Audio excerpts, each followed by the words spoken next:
lewat begitu saja. Padahal itu deposit akhirat. Satu. Yang kedua, perbendaharaan surga itu apa? Wa kitmanul musibah, menyembunyikan kesulitan. Kadang orang takut menghadapi kesulitan. Tapi makin kita merenung, hidup ini kan sebenarnya urusan. Takut sama urusan, ya jangan hidup. Tandanya orang hidup itu kalau punya urusan. Urusan melupakan problem. Problem sering menimbulkan kesulitan. Kesulitan bukan untuk ditakuti, tapi untuk diatasi dan dicarikan jalan keluarnya. Siapa sih orangnya yang gak pernah sulit-sulit? Makin tinggi status sosialnya, makin gede urusannya. Makin tinggi kualitas imannya, makin berat tingkat kesulitannya. Cuma memang yang namanya enak itu seperti pelangi. Biang lala itu nggak pernah di atas kepala kita, di atas kepala orang melulu. Lo sih enak lo, kata kita. Dia juga bilang yang enak kan lo. Pelangi itu nggak pernah di atas kepala kita. Kata tukang beca, aduh enak ya naik Mercy. Kata tukang beca, apa yang di dalam mobil Mercy? Aduh enak bener tukang beca, di jok ngeringkuk ngorok pules bener. Saya kamar pakai AC sejuk, tempat tidur sutra empuk, alga spring bed, kulak kulik nggak bisa pules kalau belum minum Valium, belum tidur. Enak bener tukang beca, di jok ngorok nggak tahu wetan kulon. Si tukang beca bilang yang di Mercy enak, yang di Mercy bilang tukang beca enak. Inilah enak, nggak pernah di atas kepala kita, di atas kepala orang lain melulu enak itu. Nah, saudara-saudara, yang merupakan perbendaharaan surga itu orang yang bisa menyembunyikan kesulitan, baik pribadi ataupun rumah tangga. Nih terutama rumah tangga yang jadi soalnya. Kadang-kadang kita ini kalau senang, sebaliknya kalau senang kita diam, kalem aja, cuek. Banyak banget duit kita bawaan, diam aja udah. Malah ketemu orang takut. Tapi begitu susah, sekampung tahu. Padahal Nabi mengajarkan perbendaharaan surga itu menyembunyikan musibah, menyembunyikan kesulitan. Kalau enak, cerita sama orang-orang. Kalau nggak enak, rasain sendiri, tekan sendiri, atasin sendiri.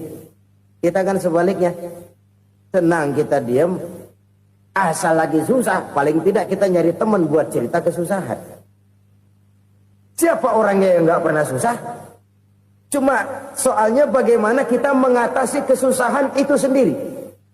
Begitu juga misalnya kalau orang sudah berumah tangga, itu orang tuanya harus menjadi tempat dia cerita yang enak-enak saja. Yang nggak enak rasain berdua, selesaikan berdua, atasin berdua. Jangan dibalik. Asal senang diam, giliran susah aja. Maknya laporan. Terbalik. Bisa menjaga security informasi. Maka nama bayam keluar diam, malah seluitan. Enak amat lo makan daging ayam. Security informasi. Saudara-saudara kaum muslimin rahimakumullah. Ujian yang terberat itu yang pernah diberikan kepada para nabi, para rasul, para aulia, para ulama. Makin tinggi keimanan, makin berat bentuk kesulitan. Ayo saya kemukakan satu contoh saja. Ada seorang nabi yang kaya, nabi kaya, namanya Nabi Ayub. Iblis kalau orang begini kan keki, ibadahnya rajin, kaya. Nih yang kayak begini susah digodain. Kalau ibadahnya rajin, miskin, kali bisa disogok. Sini imannya mantap, ibadahnya rajin, kaya, nabi lagi. Oh, tapi namanya iblis nggak kurang akal. Laporan, Tuhan, kenapa iblis? Ya ini bahasa saya, bahasa Qurannya sih nggak gitu.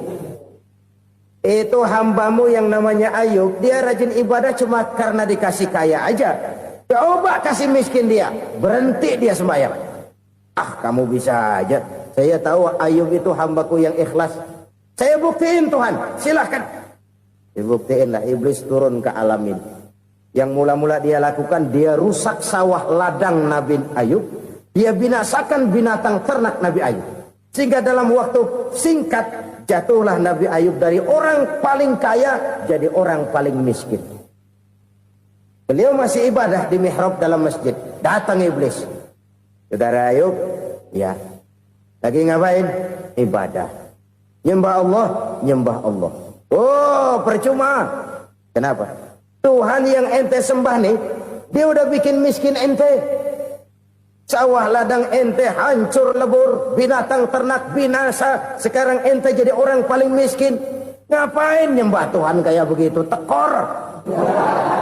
Udah berhenti dah ibadah, berhenti ibadah. Ini iblis sama Tuhan laporannya lain, yang dikerjakan kepada Nabi Ayub juga lain.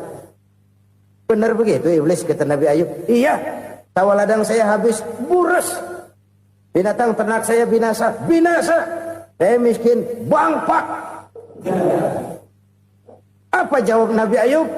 Bukan innalillahi, ini hebat.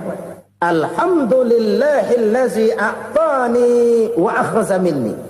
Segala puji bagi Allah yang telah memberikan harta kepada saya dan sekarang mengambilnya lagi. Alhamdulillah. Allah yang ngasih, Allah yang ambil. Itu mah urusan Allah. Iblis cuman ibadah jalan terus, sujud lagi Nabi Ayub. Iblis seleher gondok banget. Dasar Nabi nggak mempan dia apa-apain. Miskin malah alhamdulillah. Allah yang ngasih, Allah yang ambil. Jadi kalau kita tidak komit, kita tidak terikat kepada kaya, miskin, senang, susah, apa yang bisa bikin kita susah? Jadikan kekayaan, kemiskinan, jadikan senang, susah sebagai anak buah yang bisa kita atur. Jangan kekayaan ngatur kita, jangan kemiskinan ngatur kita. Kita yang harus mengatur mereka.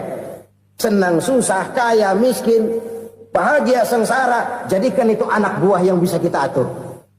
Kalau sekarang kita kaya, lain saat boleh jadi kita miskin, semiskin-miskinnya. Allah yang ngasih, Allah yang ambil. Tenaga mana yang bisa menghalangi? Ibadah jalan terus. Iblis makin gondok.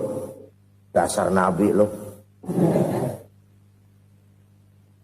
Akhirnya apa? Nabi Ayub dikerjain, diberikan penyakit. Demikian fatal penyakitnya. Bayangin, udah miskin, sakit. Masya Allah. Miskin, sakit. Sakitnya nggak lama, kira-kira 16 tahun.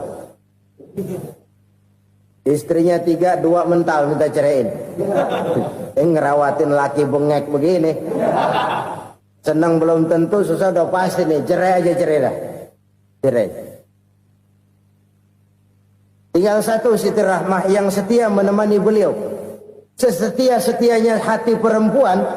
Satu saat Siti Rahmah bilang, "Bang, ya, abang kan Nabi, Bang. Lalu, namanya Nabi kan doanya jarang meleset, Bang. Maksud kamu minta kenapa sih sama Tuhan biar abang sembuh, baik dah, Bang?" Siti Rahmah, iya. Saya sakit berapa tahun sih dah? 16 tahun, Bang.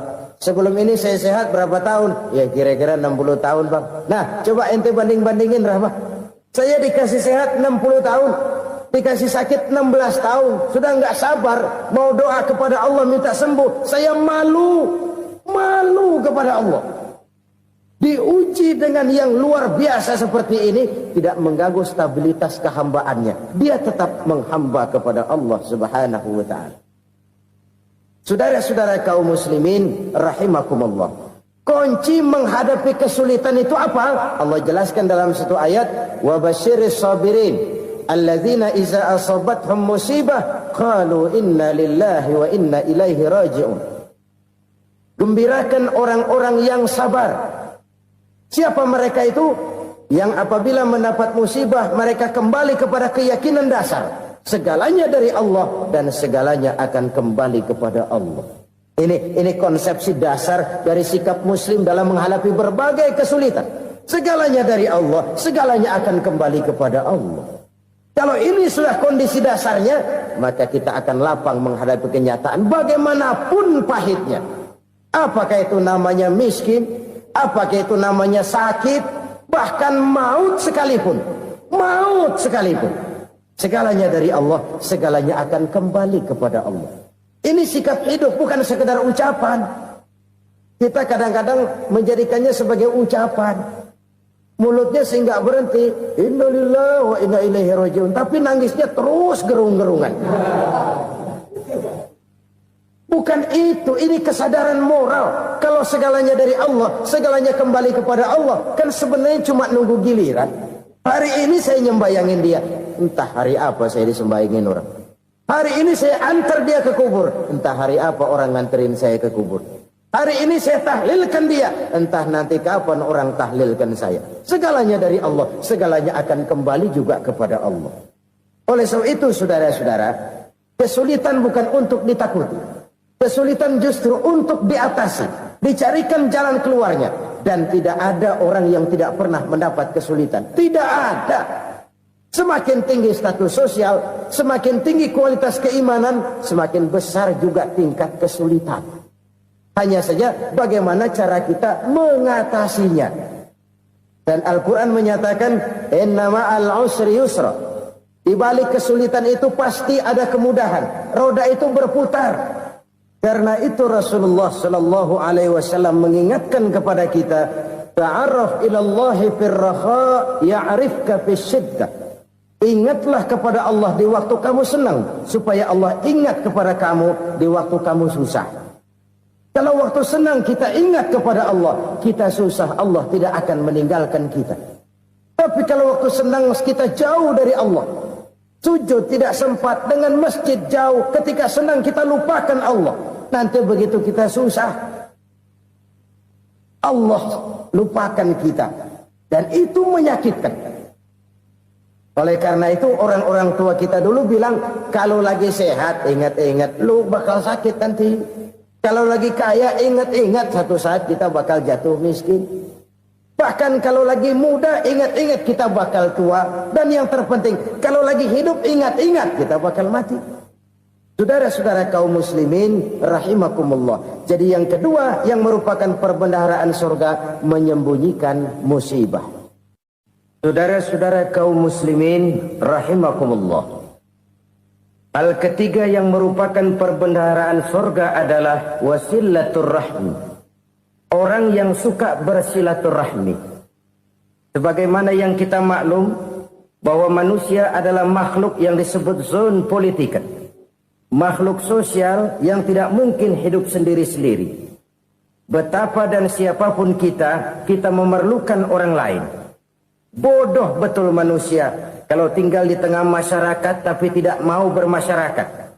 Merasa hebat sendiri, pintar sendiri, gagah sendiri, kaya sendiri. Mungkin kalau mati juga ngubur sendiri. Jangankan kita di sini. Di sorga saja Nabi Adam waktu sendirian bengong melulu. Mondar mandir. Allah tegur dam sepi dam. Ya ini kalau bahasa saya. Iya Tuhan sepi ini nggak ada coret-coretan pisan ini. Diciptakan Siti Hawa baru anteng Nabi Adam. Itu di surga. Cobalah. Umpamanya saudara tinggal di Jakarta nih. Kayak bener. Apaan aja di Jakarta punya saudara dah. Jembatan Semanggi ambil. Monas, Buntel bawa pulang. Hotel-hotel ambil semua. Cuman tinggal di Jakarta sendirian, apa enaknya? Betapa dan siapapun kita perlu orang lain. Tidak ada seorang pun yang bisa memenuhi kebutuhan hidupnya secara sendiri-sendiri. Nah, Islam telah menyelamatkan manusia dari ras diskriminasi. Mengikat manusia dengan persaudaraan yang berlandaskan kepada akidah. Karena itu dianjurkan bersilaturahmi. Bahkan Nabi menyatakan, man arada ayyubsata lahu fi rizqihi wa yunsa'a fi atharihi falyasil rahimah. Siapa yang kepengen diluaskan rezekinya dan dipanjangkan usianya, banyaklah ia bersilaturahmi. Siapa yang kepengen dimudahkan rezekinya, hendaknya ia banyak bersilaturahmi. Kalau banyak teman, kesulitan kan paling tidak ada tempat cerita. Udah susah, sendirian kita pikirin diri, nggak ada tempat tukar pikiran. Cepet banget sama bengek. Dilawan sendiri.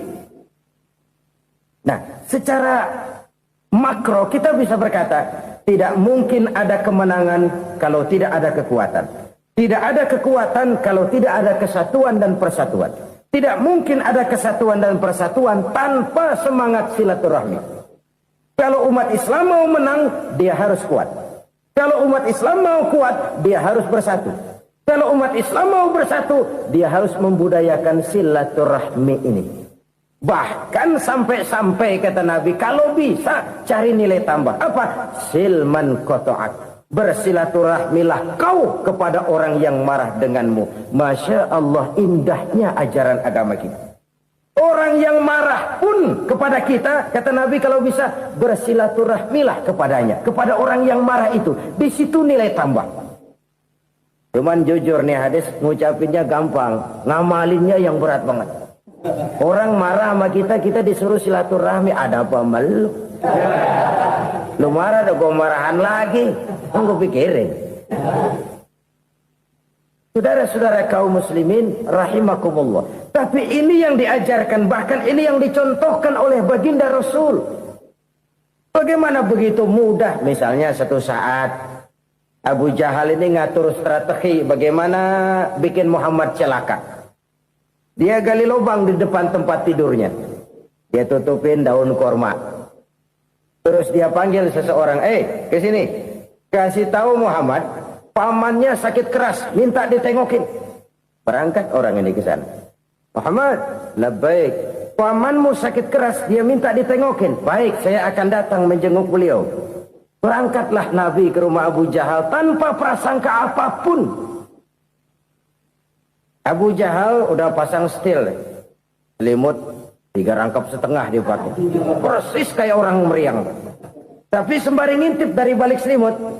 Begitu Muhammad buka pintu, nah, masuk perangkap nih. Muhammad jalan menuju tempat pembaringan. Makin lama makin dekat, makin lama makin dekat. Makin dekat ke lubang yang dipasang oleh Abu Jahal itu. Dalam hati Abu Jahal, terus dah jatuh, mampus dah lo ini. Mampus lo hari ini nih. Apa yang terjadi? Malaikat Jibril datang. Muhammad, pamanmu cuma pura-pura sakit. Di depan tempat tidurnya ada lubang perangkap supaya kamu jatuh ke situ. Sudah, kamu pulang. Balik kanan Nabi. Sudah hampir jatuh ke lubang, balik kanan, pulang. Bayangin kecewanya Abu Jahal. Muhammad dikit lagi, Muhammad dikit lagi. Enggak paman, saya pulang aja. Emosi bangun dari tempat tidur, enggak sadar kalau lagi pura-pura sakit. Lompat ngejar Nabi, dia lupa dengan lubang yang dia gali. Serak, nyemplung sendiri ke dalam lubang.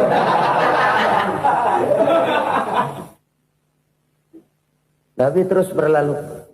Ini terjadi keanehan. Jatuh ke lubang yang dia gali itu sebenarnya nggak terlalu dalam ya. Antara 3-4 meteran lah. Tolong saya jatuh ke lubang ini. Datanglah pelayan-pelayannya itu. Angkat saya dari sini. Oh, yang ngulurin tambang. Satu gulung, belum juga nyampe itu tambang. Kurang, beli lagi ke warung. Sambung, ulur lagi, nggak juga bisa sampai. Wah, ini kerjaan Muhammad ini. Tolong, siapa salah seorang kamu ke rumah Muhammad? Kasih tahu, encangnya kecebur. Minta ditolongin. Sampaikan kepada Rasul. Kenapa? Pamanmu jatuh ke lubang, Muhammad minta tolong diangkatin. Tambang udah nyambung-nyambung nggak nyampe juga. Ya, nanti saya datang, saya tolong. Cobain. Nyata-nyata orang berniat jahat mau mencelakakan dia. Datang dia menolong. Ini yang disebut air tuba dibalas air susu ya ini. Bukan sebaliknya. Air tuba dibalas air susu. Paman, kecebur ya? Iya Muhammad, tolong ini. Pegang tangan saya. Nabi ulurkan tangannya. Nyampe. Dipegang oleh Abu Jahal. Diangkat ke atas. Sampai atas, apa kata Abu Jahal? Sihirmu memang hebat Muhammad. Udah ditolongin dikata sihir. Yang enak kita kemplang kan itu orang begitu. Urusan apa? Tapi inilah akhlak. Kalau bisa kamu bersilaturahmilah dengan orang yang marah kepadamu sekalipun. Orang marah kita tetap baik. So, kalau kita berbuat baik sama orang yang memang baik, rasanya sih biasa-biasa aja. Orang baik kita baik lagi, ya draw aja, belum ada nilai tambah di situ. Baru ada nilai tambah kalau kita bisa berbuat baik kepada orang yang nyakitin kita. Itu namanya kita setingkat di atas dia. Dia sakitin kita, kita berbuat baik sama dia. Dia pelit sama kita, kita baik sama dia. Dia marahin kita, kita deketin dia. Di situ kita punya nilai tambah. Jadi siapa yang ingin diluaskan rezekinya, kata Nabi, dan dipanjangkan umurnya, hendaklah ia banyak-banyak bersilaturahmi. Sederhana sebenarnya silaturahmi, tapi silaturahmi membangkitkan semangat kesatuan dan persatuan. Kesatuan dan persatuan melahirkan kekuatan. Dalam matematika 1 ditambah 1 pasti 2. Tapi di tengah masyarakat, 1 orang takut ditambah 1 orang takut, hasilnya jadi 2 orang setengah berani. Kenapa setengah berani? Karena udah berdua. Tadi pan takut sendirian. Kalau dia kumpul turu-turu takutlah jadi berani. Kita yang lemah, kita yang tidak berdaya, kita yang miskin, kalau mau kompak bersatu, apa yang nggak bisa kita kerjain? Apalagi tinggal di kota besar, pilihan cuma 2. Bertahan atau minggir.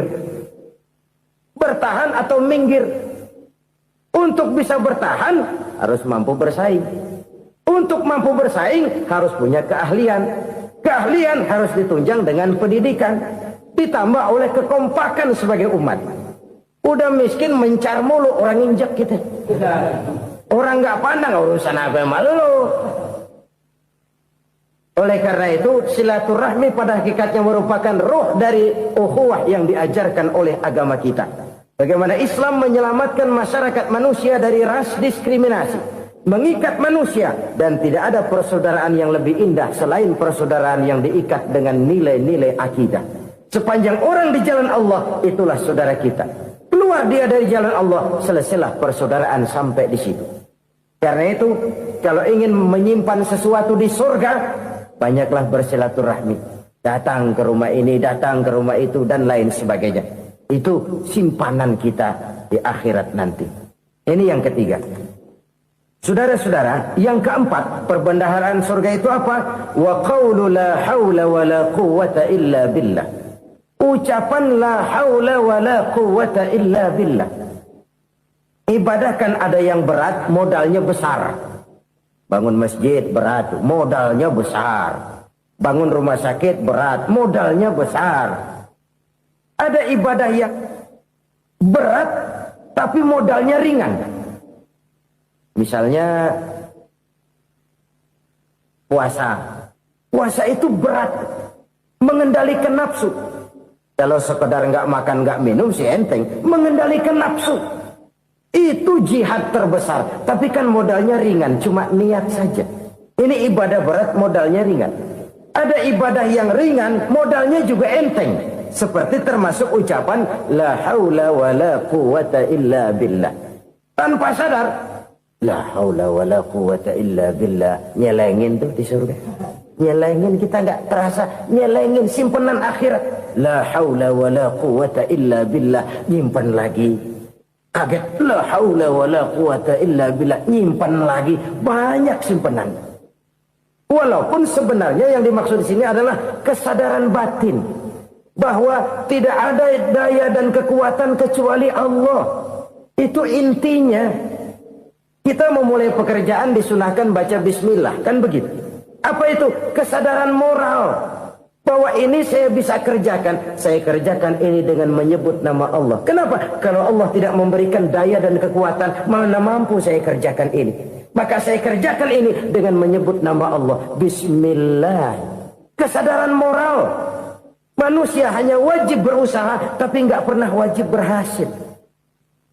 Banyak hal-hal yang kalau kita renungkan secara rasio, nggak mungkin Tapi jadi kenyataan. La haula wa la quwata illa billah. Tidak ada daya dan kekuatan kecuali bagi Allah semata-mata.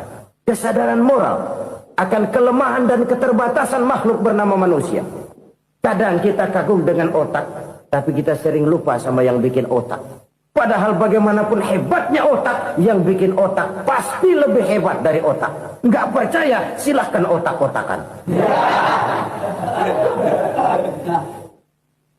Inilah kecenderungan.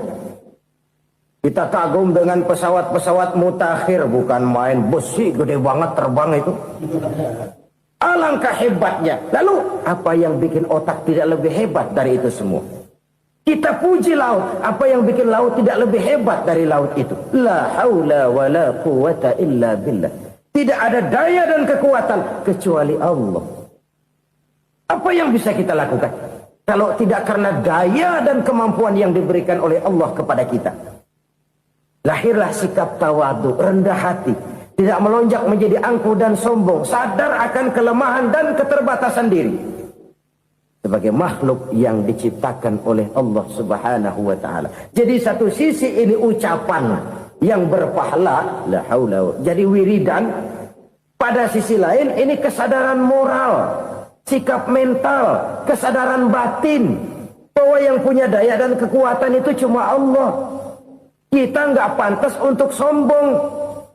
Sebab sombong itu pakaiannya Allah. Kita nggak sedang pakai pakaian Allah, kegedean. Dan makin kita renungi, makin terbentur. Apa sih yang bisa kita sombongin? Kita mau sombong apa? Kaya? Pintar? Itu kan semua relatif. Di atas langit masih ada langit lagi. Jadi oleh karenanya, marilah kita menyadari. Manusia hanya wajib berusaha, tapi tidak pernah wajib berhasil. Yang berusaha saja tidak wajib berhasil, apalagi yang tidak berusaha. Islam bukan agama orang pemalas yang selesai sholat lalu endelohom, nggelenggem ayem-ayem. Tapi Islam bukan agama orang sombong yang setelah berusaha lalu tidak memerlukan Allah. Kita bisa saja bikin proyeksi, tahun sekian kita bakal panen besar menurut perhitungan otak. Tapi ada kejadian lain. Apa? Tikus ngambek. Habis itu dimakanin tikus, panen gagal. Proyeksi rasional gagal oleh tikus-tikus yang ngambek itu. Bisa saja terjadi. Tahun depan kita panen besar, urung. Kenapa? Musim panas panjang. Dan sekarang ini koran-koran bikin berita musim mengalami penyelewengan. Bukan cuma manusia yang nyeleweng sekarang. Musim pakai nyeleweng. Mestinya kan musim hujan udah selesai. Masih hujan-hujan juga. Musim. Nah sekarang kita boleh bikin proyeksi. Kita bakal panen besar. Tahu-tahu musim panas panjang. Sawah retak, air kering. Cari teknokrat yang paling botak. Suruh pendekin tuh musim panas. La haula wa la quwata illa billah. Inilah kesadaran moral. Saudara, saya teringat satu saat ada seorang konglomerat.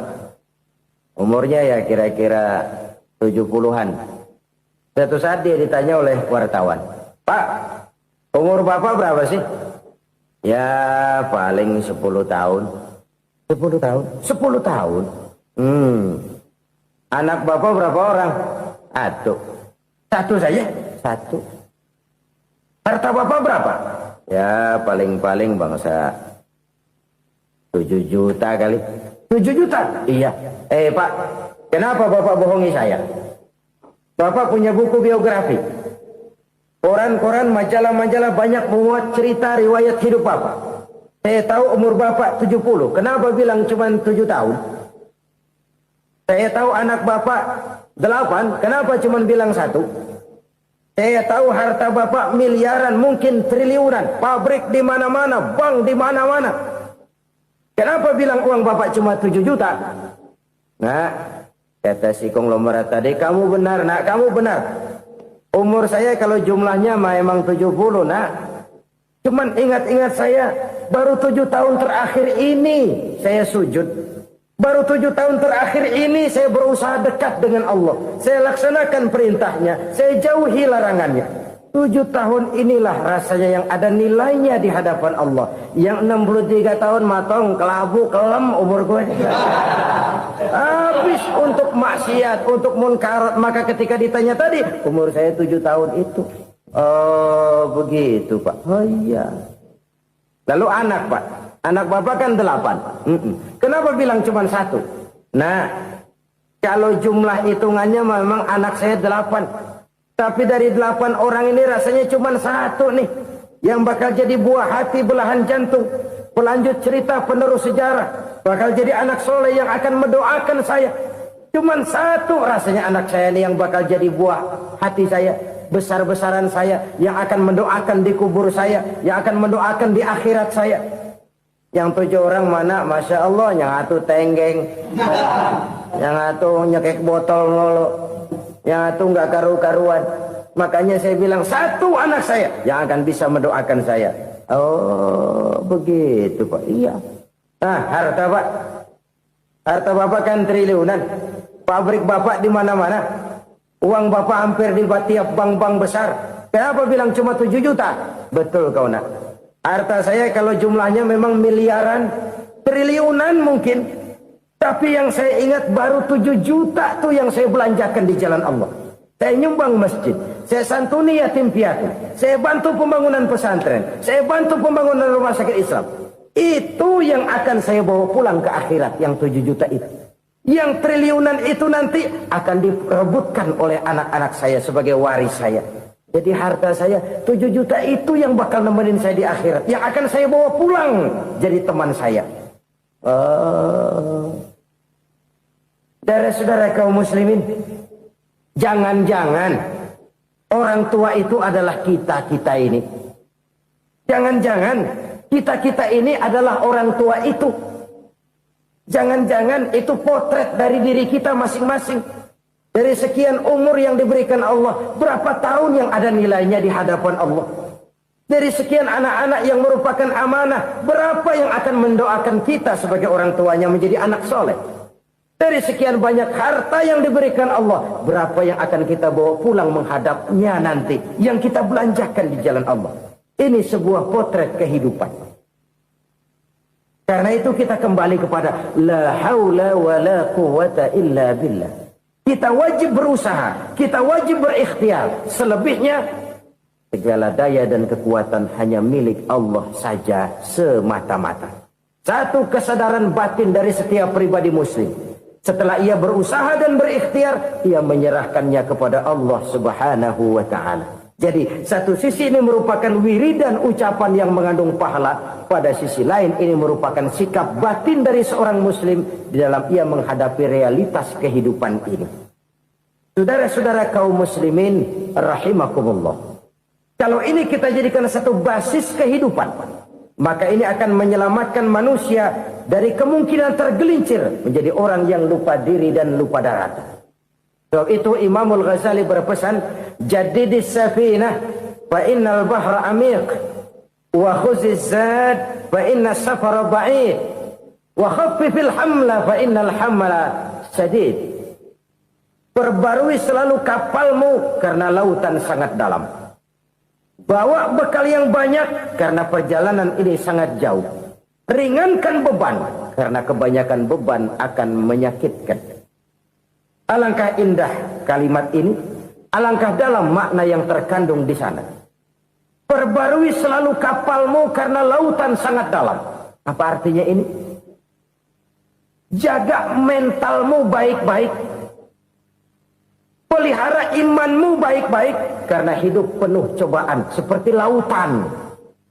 Kita kalau berlayar di lautan kan kadang-kadang tenang, angin bertiup sepoi-sepoi basah. Jika malam datang, bintang gemintang bertabur menghias cakrawala. Rembulan memantulkan sinarnya dengan indah. Dalam keadaan begitu berlayar enak. Tapi lain saat ombak menggunung, halilintar menyambar, angin topan bertiup. Berapa banyak sudah saudara-saudara kita yang tenggelam di lautan dunia tanpa sadar bahwa dia belum sampai kepada pantai yang akan dituju. Berapa banyak sudah Saudara-saudara kita yang tenggelam di lautan dunia ini tanpa sempat bangkit lagi. Dia menyangka sudah sampai kepada tujuannya. Hati-hati kapal jangan sampai bocor karena lautan sangat dalam. Iman ini jaga baik-baik karena hidup penuh dengan ujian. Wa khuzizat fa inna safara ba'id. Bawa bekal yang banyak karena perjalanan sangat jauh. Saudara mau ke Bandung, bawa duit. Saudara mau ke Surabaya, banyakkan lagi duitnya. Saudara mau ke Mekah, gepokan, iketan tuh duit nggak lembaran lagi. Makin jauh perjalanan, makin banyak bekal yang harus kita bawa.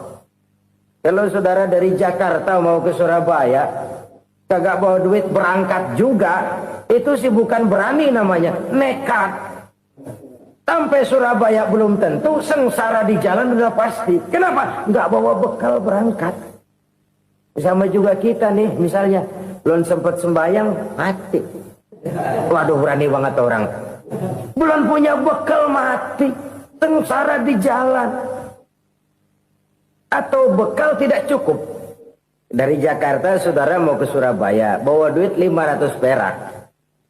Paling jauh Cikampek nyampenya itu. Paling jauh itu. Antara jauhnya perjalanan dengan bekal yang saudara bawa tidak seimbang. Hidup ini perjalanan panjang. A walking tour. Dimulai dari alam arwah. Sebelum jasad diciptakan, roh diciptakan lebih dulu. Dari situ pindah ke alam rahim. Dari alam rahim pindah ke alam dunia. Dari alam dunia pindah ke alam barzah. Baru menuju akhirat. Satu perjalanan panjang. Kalau bekal tidak bawa, sengsara di jalan. Bawa bekal yang banyak karena perjalanan ini sangat jauh. Wa khaffifil hamla, ringankan beban karena beban itu cuma akan menyulitkan. Kalau bekal itu sih keperluan, tapi beban nggak kita perluin, cuma ngeberat-beratin. Apa ini beban? Dosa, kecurangan, kebatilan, kesoliman, ketidakadilan, kesewenang-wenangan. Itu akan jadi beban kita di akhirat. Alangkah celakanya, perjalanan panjang, bekal tidak bawa, beban kelewat banyak, alamat sengsara di jalan. Pahala tidak ada, dosa berlipat ganda. Na'udzubillah, summa na'udzubillah. Kalau kita rangkum nasihat Al-Ghazali dengan kisah si konglomerat tadi, kita akan mengambil kesimpulan. Pertama, bekal terbaik dalam menghadapi gejolak kehidupan ini tidak lain adalah iman. Yang kedua, pahala dan dosa. Dua hal kontroversial. Pahala adalah bekal, dosa adalah beban. Tapi kita sekarang kan tidak begitu terangsang kepada yang abstrak. Orang berlomba mencari yang konkret-konkret saja. Yang real. Kalau memang dosa, benjol dong. Kira-kira begitu. Kira-kira begitu. Persis orang Yahudi dulu. Orang Yahudi itu kan pernah minta kepada Nabi Musa. Ya Musa, lan nu'mina laka hatta narallaha jahrah. Musa, kami nggak bakal mau beriman kepada Allah kalau belum kami lihat Allah ada nongkrong di depan kami. Kalau memang Tuhan ada, taruh dong di depan kami. Mau yang konkret-konkret saja. Kalau memang dosa, benjol dong. Kalau memang pahala, berasa dong. Orang terangsang kepada yang real, yang konkret-konkret saja. Karena itu, untuk mengejar dosa, orang mau bayar. Tapi untuk mengejar pahala, walaupun tidak bayar, orang segan. Ini yang dikatakan oleh Nabi, kamu mengharapkan ke surga, tapi kamu berat melaksanakan sesuatu yang bisa membawa kamu ke surga. Kamu ingin jauh dari neraka, tapi tiap saat kamu lakukan perbuatan-perbuatan yang justru menjerumuskan kamu ke neraka. Idda'aitum an-najata minan nar wa ramaitum fiha anfusakum. Kamu ingin selamat dari neraka, tapi kamu lemparkan diri kamu ke neraka. Kamu ingin masuk surga, tapi berat sekali kamu melakukan perbuatan-perbuatan yang bisa menyampaikan kamu di surga. Saudara-saudara kaum muslimin, rahimakumullah. Jadi hal keempat yang merupakan perbendaharaan surga adalah la haula wa la quwata illa billah. Satu sisi ini merupakan ucapan yang memperberat timbangan akhirat. Pada sisi lain ini merupakan sikap hidup seorang muslim, kesadaran batin yang sangat dalam bahwa tidak ada daya dan kekuatan kecuali Allah. Dan itu kita simbolkan pada saat memulai pekerjaan dengan Bismillah, dengan menyebut nama Allah. Satu kesadaran moral, saya hanya bisa melakukan ini karena diberikan daya dan kekuatan oleh Allah. Lahirlah sikap tawadu, rendah hati, tidak melonjak menjadi angkuh dan sombong. Saudara-saudara, sampai sini dulu jumpa kita kali ini. Semoga 4 perbendaharaan sorga ini dapat kita lakukan, yang kelak akan merupakan bekal kita di kemudian hari nanti. Amin ya rabbal alamin. Bapak-bapak, ibu-ibu, saudara-saudara kaum muslimin rahimakumullah. Di dalam kehidupan kita sebagai seorang muslim, minimal 5 kali dalam sehari semalam kita mendengar seruan untuk mendirikan solat yang disebut azan. Ada kalimat menarik di dalam kalimat azan itu, yakni seruan hayya 'alal falah, marilah menuju kepada keberuntungan, marilah meraih kemenangan. Seruan ini adalah kecenderungan dari setiap manusia, apapun warna kulitnya. Artinya, setiap orang dalam hidup selalu ingin meraih dan mencari kemenangan. Kemenangan akan melahirkan kepuasan batin, dan kepuasan batin memberikan kebahagiaan. Sedangkan kekalahan melahirkan penderitaan batin, dan penderitaan batin menjerumuskan seseorang di dalam berbagai bentuk kerugian. Jikalau inilah seruan azan, maka masalahnya ialah apa yang menyebabkan kita meraih kemenangan. Al-Quranul Karim memberikan tuntunan dan ajaran kepada kita bahwa orang-orang yang memperoleh kemenangan itu tidak lain adalah orang-orang yang bertakwa. Hanyalah mereka yang bertakwa kepada Allah Subhanahu wa ta'ala pada akhirnya akan tampil sebagai pemenang. Lalu siapa orang yang bertakwa itu? Dijelaskan dalam awal-awal Al-Baqarah, orang yang bertakwa yang akan meraih kemenangan. Pertama, alladzina yu'minuna bil ghaib, yaitu orang-orang yang beriman kepada yang gaib. Percaya bahwa ada alam yang gaib, alam yang abstrak, alam yang tidak bisa dijangkau oleh salah satu daripada panca indera kita. Mereka percaya dan beriman kepada adanya malaikat, beriman kepada adanya iblis dan jin, beriman kepada adanya alam kubur, beriman kepada adanya alam mahsyar, beriman kepada adanya alam akhirat, beriman kepada adanya sorga dan neraka. Beriman bukan cuma sekedar beriman dalam ucapan bibir saja, tetapi beriman yang nilai iman itu mampu mewarnai gerak dan gaya hidupnya. Iman yang meresap sampai ke tulang sumsum, kemudian memberikan dampak positif di dalam kehidupan manusia. Alam, kita tahu, adalah sesuatu yang selain Allah, dan Allah bukanlah alam. Apapun namanya selain daripada Allah, itu adalah alam. Alam pada hakikatnya terbagi menjadi 2. Ada alam syahadah, alam nyata, alam konkret, alam yang bisa dijangkau oleh salah satu indera kita. Kemudian ada alam ghaib, alam yang tidak bisa dijangkau oleh panca indera kita, alam metafisika, alam abstrak, alam yang wajib kita imani keberadaannya.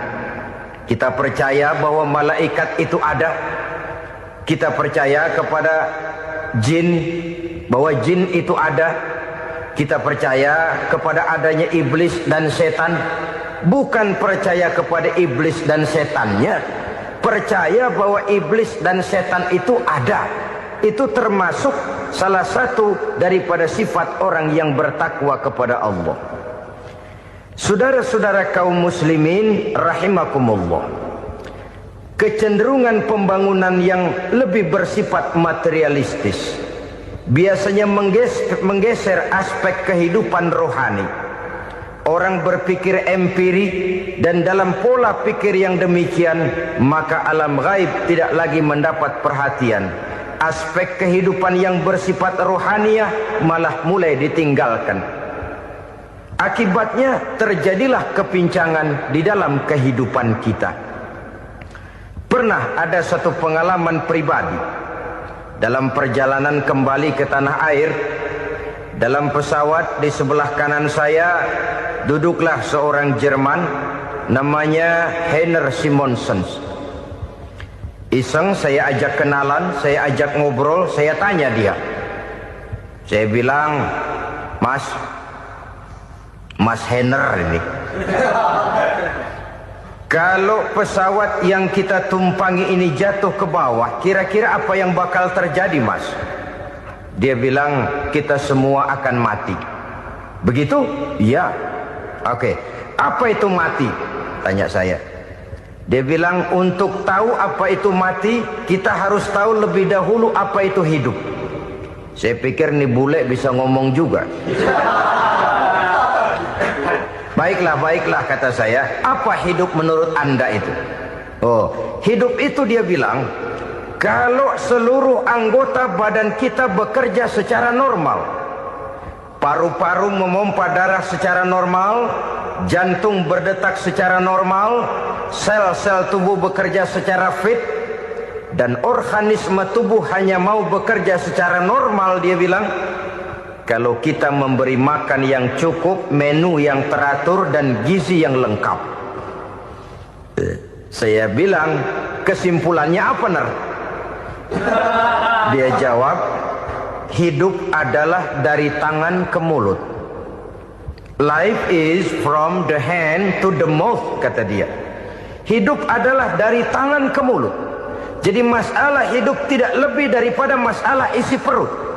Orang pergi pagi, pulang sore, peras keringat, banting tulang, perut yang dibelain. Saya bilang, you are wrong. Sampean salah, Ner. Kamu orang Islam bukan? Bukan. Pantas.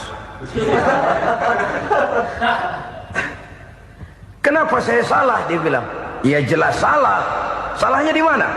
Kamu ini manusia. Kalau hidup cuma dari tangan ke mulut, saya bilang, kambing di kampung saya juga begitu pikirannya, Ner.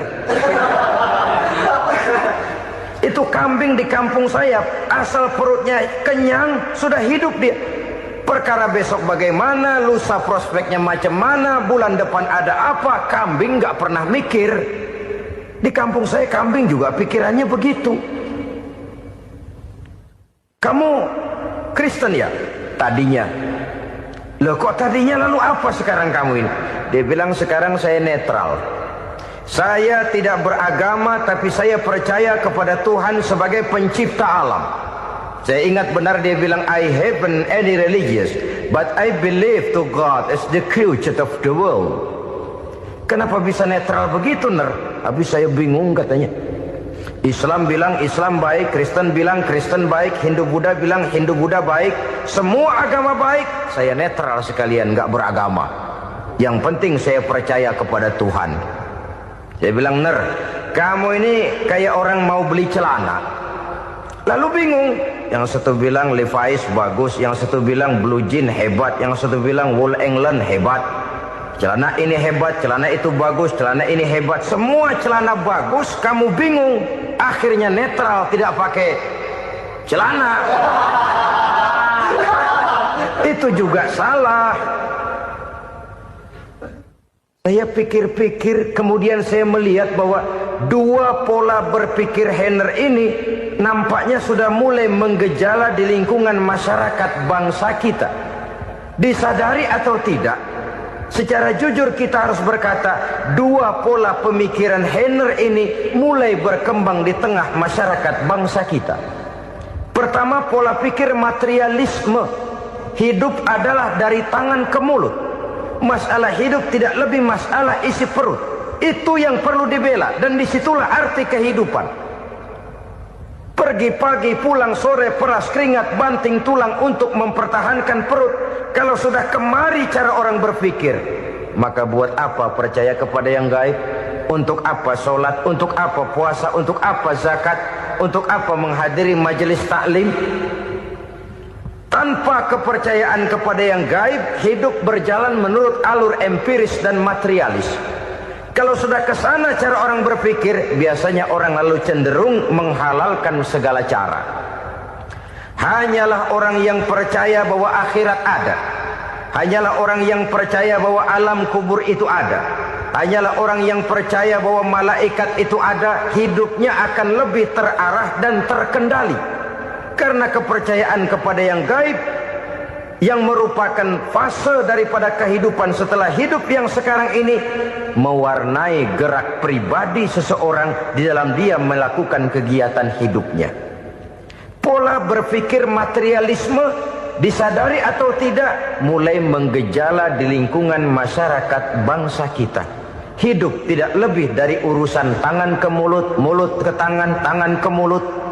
Asal perut sudah kenyang, hiduplah sudah. Perkara bagaimana prospek hari yang akan datang, bagaimana akhirat, tidak jadi persoalan.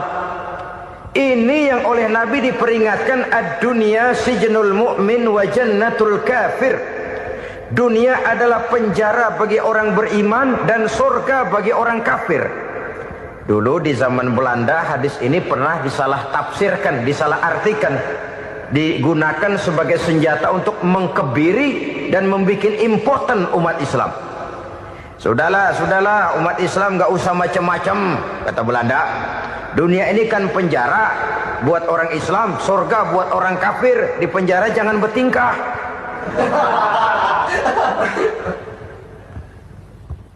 Pengertiannya tidak begitu. Dunia adalah penjara bagi orang mukmin. Artinya dalam kehidupan dunia seorang mukmin tidak bebas memperturutkan hawa nafsunya. Di penjara hawa nafsunya itu. Sebaliknya, surga bagi orang-orang kafir. Buat orang kafir, surgalah dunia ini. Mereka bebas memperturutkan hawa nafsunya. Dilarang tidak terlarang, dicegah pun tidak tercegah. Mereka hidup menurut alur bisikan nafsu mereka sendiri. Kemudian bila ajal datang, maut merenggut nyawa, selesailah surganya sampai di situ. Maka bagi orang-orang yang tidak percaya kepada adanya akhirat, kepada adanya alam gaib, surganya sebatas umurnya. Sekali lagi, surganya sebatas umurnya. Bila umur selesai, ajal pun datang merenggut nyawa, selesailah sudah surganya sampai di situ. Alangkah pendeknya perjalanan orang-orang yang tidak percaya kepada alam gaib ini. Bagi kita mukmin, jikalau kita mampu memenjarakan hawa nafsu, kita bisa bahagia di dunia ini. Dan Islam memang tidak menyuruh kita sengsara di dunia. Raih dunia, kejar dunia, gapai dunia sebagai alat untuk mencapai kebahagiaan di akhirat nanti.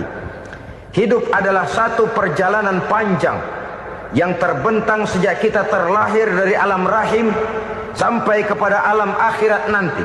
Andai kata kita gagal meraih kebahagiaan di dunia, toh kita masih punya akhirat.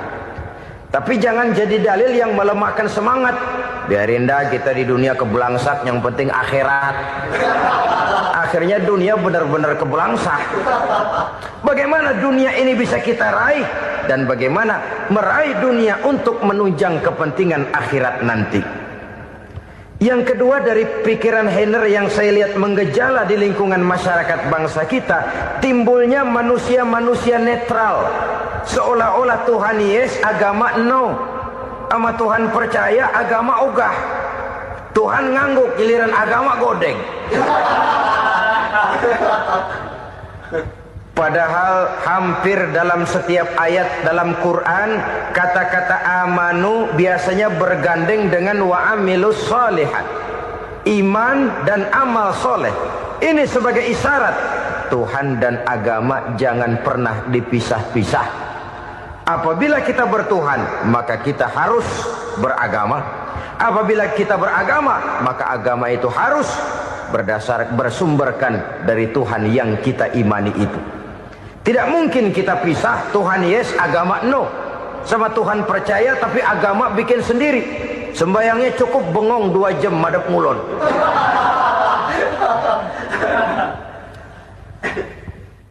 Saudara-saudara kaum muslimin rahimakumullah. Jadi dengan demikian, agama yang kita akui merupakan unsur mutlak di dalam pembangunan sekarang ini, merupakan bagian dari kehidupan yang menuntun kita bahwa di balik alam nyata ini, di balik alam syahadah ini ada alam gaib. Dan mudabbir, murabbi, yang mengatur, yang menguasai, yang memelihara baik dia alam nyata, baik dia alam gaib, tidak lain adalah Allah Subhanahu wa ta'ala. Di sana ada satu super power, satu maha kekuatan yang kita perlu bersandar kepadanya.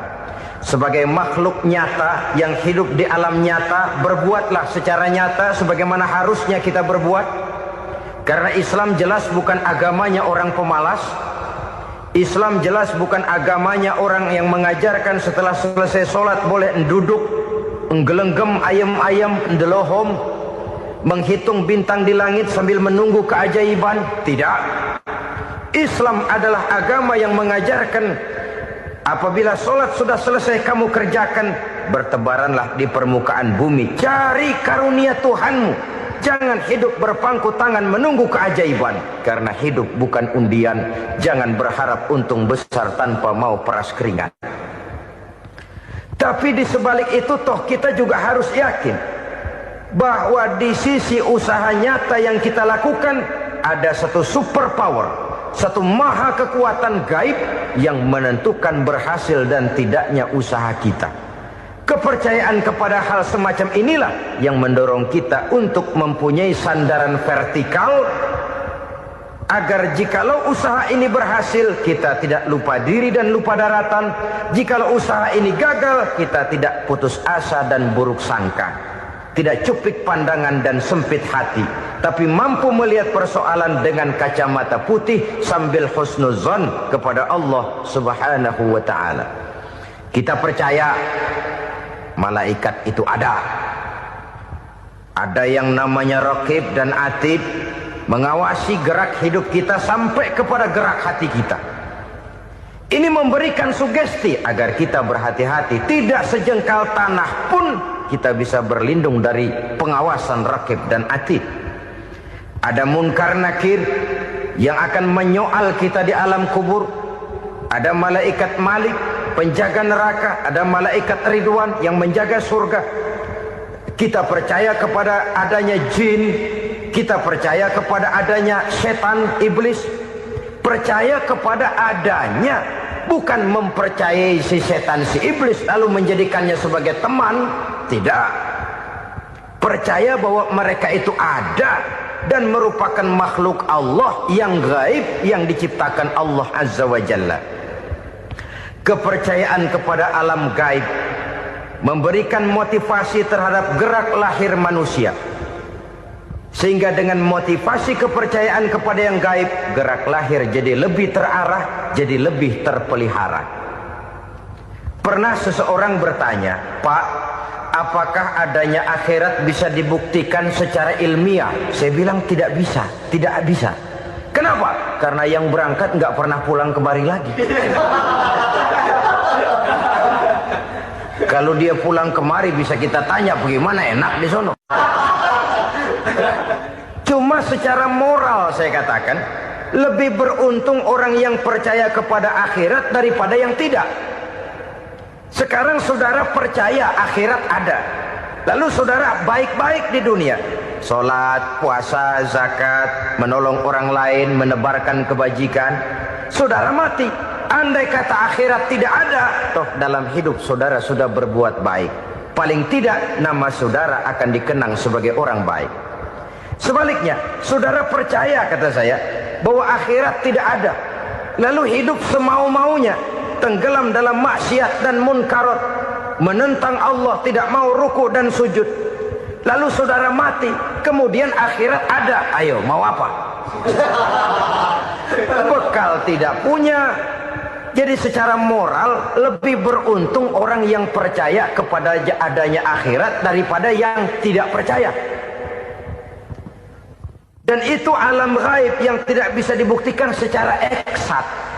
Jangankan untuk membuktikan seperti itu, dalam kehidupan sehari-hari saja yang kita rasakan tidak selalu berbentuk toh. Angin, bagaimana sih bentuknya angin? Kita tidak tahu. Merah, buktinya kalau dikerok merah. Yang merah itu kulit, yang kulit kita bukan anginnya. Sakit, rasa sakit itu ada, tapi bagaimana bentuk sakit kita nggak pernah tahu. Kalau kita makan cabai pedas, bagaimana bentuk pedas itu tidak ada, tapi rasa ada. Bentuk pedas hijau, cabainya bukan pedasnya. Tidak semua yang kita rasakan bisa kita gambarkan dalam bentuk yang konkret. Oleh karena itu, sekali lagi bahwa kepercayaan kepada alam yang gaib mampu memberikan satu sugesti yang menata kehidupan seseorang lebih lurus, lebih terarah, dan lebih terkendali. Maka wajar kalau kepercayaan kepada yang gaib mengantarkan seseorang untuk meraih kemenangan. Kenapa? Dia percaya kepada yang gaib, bahwa akhirat ada, bahwa alam kubur ada, bahwa pertanggungan jawab itu ada. Maka dia lalu tidak hidup saenae udele dewe itu loh. Tidak hidup menurut seleranya sendiri, terarah, teratur. Ini cirinya yang pertama. Orang bertakwa yang akan meraih kemenangan, mereka beriman, mereka percaya kepada yang gaib. Bahkan hal-hal konkret saja selalu berangkat dari yang gaib. Saudara-saudara, para remaja, para pemuda sekarang ini tidak pernah tahu toh siapa yang akan jadi teman hidup saudara.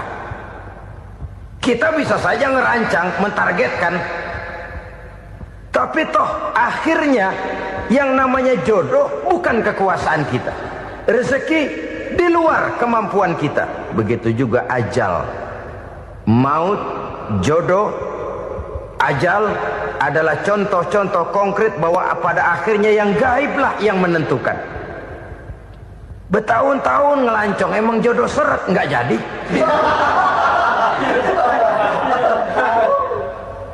Begitu kenal baru setengah malam nginep ditangkap hansip kan. Hal-hal semacam itu kadang-kadang kita berpikir suuzon, gilet, perempuannya cakep banget, lakinya rebek amat. Memang begitulah jodohnya. Memang begitulah jodohnya. Saudara hadirin ma'asyiral muslimin yang saya hormati, jadi hal-hal yang konkret saja kita yakini sepenuhnya ditentukan oleh satu superpower yang gaib itu tadi. Dari sanalah segala ketentuan itu berangkat dan kesanalah segalanya akan kembali. Maka kepercayaan kepada yang gaib meluruskan gerak hidup seseorang dan itu akan mengantarkan dia kepada meraih kemenangan. Satu. Yang kedua, wa yuqimuna shalah. Orang bertakwa yang akan meraih kemenangan itu adalah orang-orang yang mendirikan sholat. Kenapa sholat mengantarkan orang untuk meraih kemenangan? Yang jelas, inna sholata tanha anil fahsya'i wal munkar. Sholat mampu mencegah manusia dari perbuatan keji dan munkar. Banyak filsafat hidup yang terkandung di dalam sholat ini. Sejak kita wudhu sampai kita menghadap ke arah kiblat, sampai kita melakukan gerak-gerak sholat, bacaan-bacaan yang ada di dalam sholat, lalu sampai kepada mengucapkan salam. Banyak filsafat hidup yang terkandung di dalam sholat. Umpamanya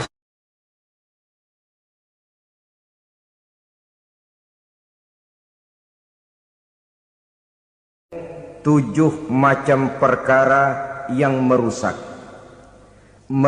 akidah dan keimanan, merusak amal perbuatan yang sudah kita kerjakan, merusak sendi-sendi kehidupan sosial, pendek kata merusak segala hal di dalam kehidupan kita. Jauhilah olehmu 7 macam perkara yang merusak. Yang pertama, asyirku billah, menyekutukan Allah subhanahu wa ta'ala. Agama dimulai dari keyakinan. Maka kehancuran agama selalu dimulai dari kehancuran keyakinan, iman atau akidah yang dimiliki oleh seseorang. Dan untuk menghancurkan nilai-nilai iman yang kita miliki ini, orang rasanya tidak akan menghantam kita dengan peluru kendali. Orang tidak akan mengirimkan nuklir ke sini. Orang tidak juga akan mengirimkan satuan militernya ke sini. Untuk menghancurkan nilai-nilai iman, dibanjiri kita dengan paham-paham yang merusak dan mendangkalkan akidah. Baik ia bernama materialisme, baik ia bernama sekularisme, baik ia bernama banjirnya maksiat dan munkarat, baik ia bernama banjirnya peradaban dan kebudayaan yang menghancurkan moral daripada anak-anak kita, sedikit demi sedikit melenturkan dan melunturkan nilai-nilai keimanan kita, untuk kemudian pada waktunya nilai iman itu akan bertukar dan berganti menjadi nilai syirik kepada Allah Subhanahu wa ta'ala.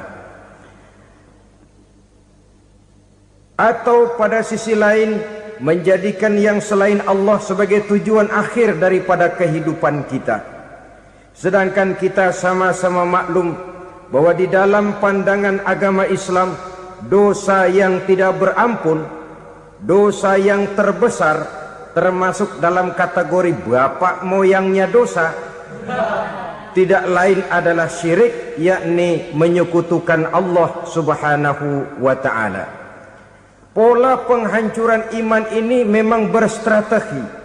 Ditawarkan kita kepada paham materialisme, paham kebendaan, di mana otak menempati urutan sebagai ranking pertama, Tuhan jatuh pada urutan kedua.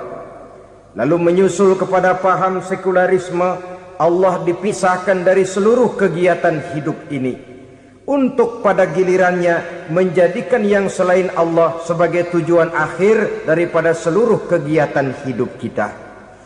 Oleh karenanya, kewajiban menjaga nilai-nilai iman ini merupakan kewajiban yang mulia tetapi berat, tidak hanya untuk kita, tetapi juga bagaimana mewariskannya kepada anak-anak kita, generasi yang akan datang.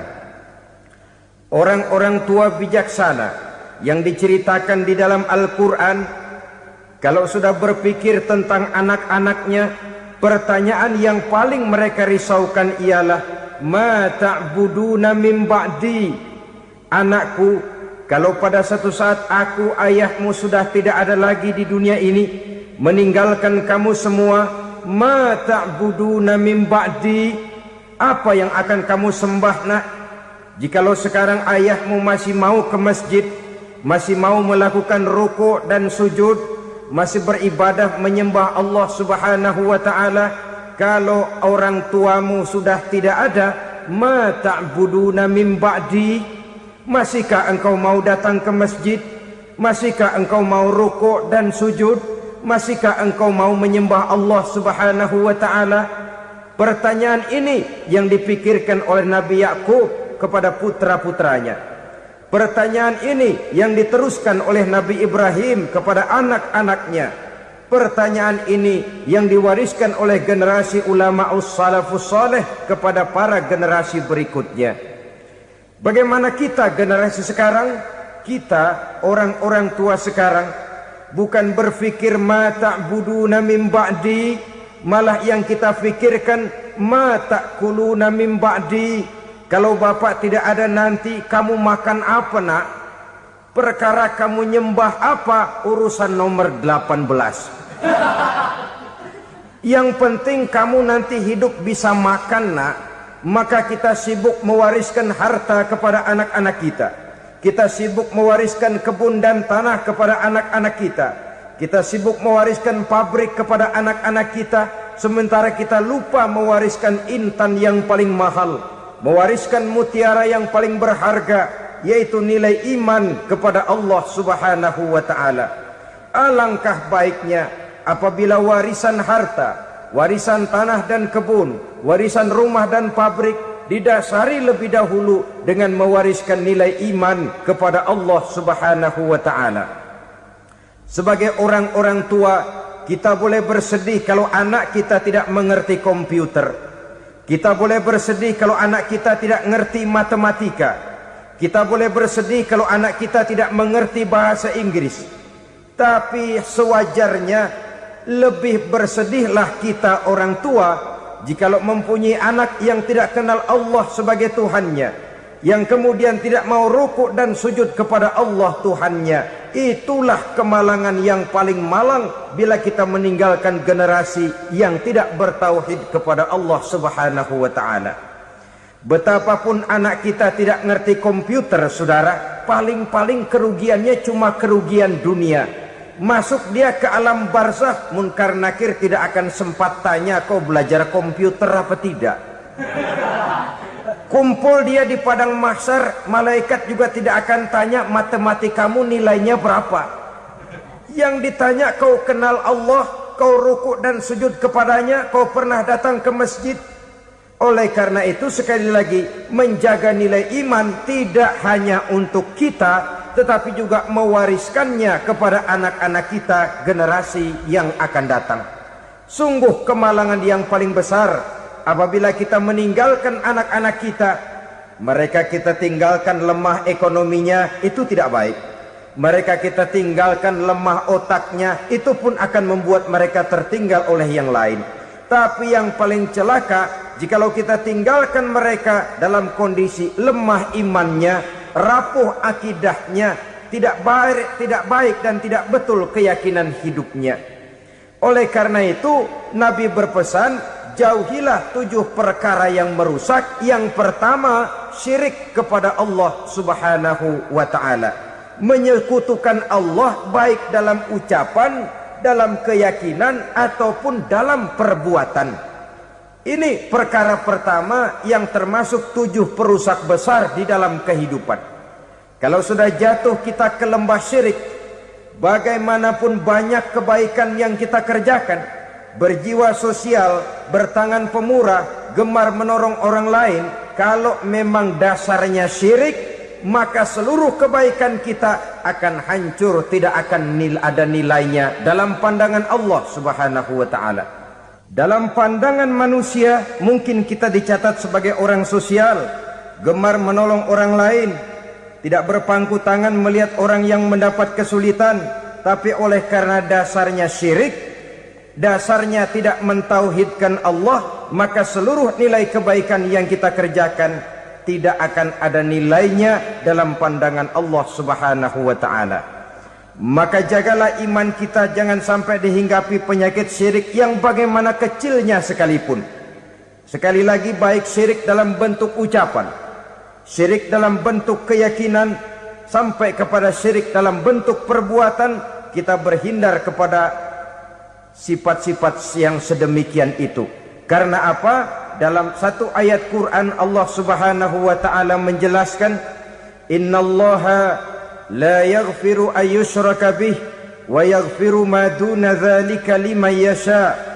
Allah tidak akan memberi ampun kepada orang-orang yang menyekutukannya, tapi Allah masih mau memberikan ampun kepada dosa-dosa yang selain itu bagi orang-orang yang dikehendakinya. Dosa selain syirik, apabila kita bertaubat, Allah masih mau mengampuni. Tapi kalau sudah jatuh ke tempat syirik, itu sudah dosa yang tidak berampun. Taubatnya tidak lain melepas syirik, kembali kepada tauhid, berkeyakinan bahwa hanya ada Allah Subhanahu wa taala, Tuhan satu-satunya yang lam yalid walam yulad walam yakul lahu kufuwan ahad. Tidak beranak, tidak pula diperanakkan, dan tidak satu pun yang dapat menyerupai Tuhan Allah Subhanahu wa taala. Saudara-saudara kaum muslimin rahimakumullah, bahwa kita di zaman sekarang memang tidak menyembah berhala, ya. Bahwa kita tidak berterang-terangan mengatakan Tuhan lebih dari satu, memang. Bahwa kita tidak berkeyakinan Tuhan itu punya anak atau diperanakkan, tentu. tapi dalam perbuatan dan i'tiqad kita kadang-kadang jatuh tanpa kita sadari ke tempat yang bernama syirik ini. Oleh karenanya, di zaman di mana teknologi makin canggih, di mana kemajuan pembangunan makin menjangkau berbagai aspek kehidupan, diperlukan keseimbangan antara kemajuan fisik material dengan kemajuan mental spiritual. Apabila tidak ada keseimbangan, yang terwujud tentulah kepincangan, yang diawali dengan pincangnya cara kita berpikir, sehingga pada akhirnya akan mengarah kepada pincangnya cara kita berbuat dan bertindak di dalam kehidupan kita. Oleh karena itu Nabi berpesan, jauhilah sifat syirik, karena syirik merupakan dosa yang teramat besar. Ini sifat merusak yang pertama. Yang kedua kata Nabi, wasihra, jauhilah sihir. Sihir ini juga termasuk perkara yang merusak kehidupan. Kita semua sama-sama maklum bahwa sihir sebenarnya bukan persoalan baru. Sejak sebelum datang Islam, sihir itu sudah ada. Di zaman Yunani kuno, sihir ada. Di zaman Mesir kuno, di zaman Cina kuno, dan yang lain-lain yang serba kuno, sihir itu sudah ada. Bahkan para nabi pun, para rasul yang diutus oleh Allah Subhanahu wa ta'ala, senantiasa berhadapan dengan ahli-ahli sihir untuk menguji kebenaran dari misi yang mereka bawa. Sihir adalah perbuatan di luar kebiasaan yang bisa dikerjakan oleh ahlinya dengan bantuan jin atau setan. Hukum mempelajari sihir adalah haram, mengamalkannya lebih haram lagi. Sebab itu saudara-saudara, sihir merupakan perbuatan merusak yang harus kita jauhi. Ciri-ciri daripada perbuatan sihir, pertama, ia mengandung tipuan, bayangan khayal. Di zaman Nabi Musa misalnya, orang melihat tambang-tambang itu seperti ular. Nabi Musa melayangkan tongkatnya menjadi ular-ular besar yang memakan ular-ular kecil ciptaan tukang